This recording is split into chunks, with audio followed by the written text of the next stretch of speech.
চলতি বছরের অগস্টে বাংলাদেশ সফরে আসার কথা রয়েছে ভারতীয় ক্রিকেট দলের, যেখানে 3টি করে ওয়ানডে ও টি20 খেলবে ম্যান ইন ব্লুরা। তবে এই সিরিজটি এখন খেলতে আপত্তি জানিয়েছে ভারতীয় ক্রিকেট বোর্ড বিসিসিআই। রাজনৈতিক কারণে ভারতীয় ক্রিকেট বোর্ডকে বিসিসিআই এই সফরের বিষয়ে এখনও কোনো সবুজ সংকেত দেয়নি মোদি সরকার।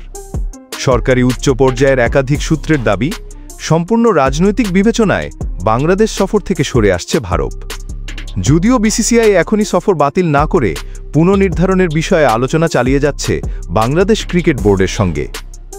বিসিসিআইয়ের পক্ষ থেকে জানানো হয়েছে, সফরের জন্য বিসিবির আমন্ত্রণ থাকলেও ভারতের রাজনৈতিক পরিস্থিতি এবং বাংলাদেশ-ভারত কূটনৈতিক সম্পর্কে সাম্প্রতিক শীতলতা সফরটি অনিশ্চিত করে তুলেছে।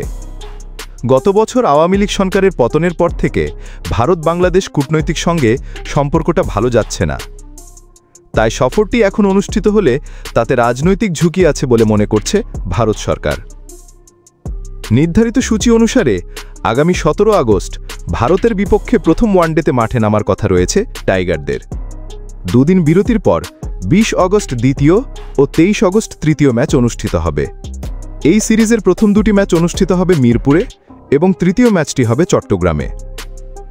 3 ম্যাচের টি20 সিরিজের প্রথম ম্যাচটি 26 আগস্ট হবে চট্টগ্রামে।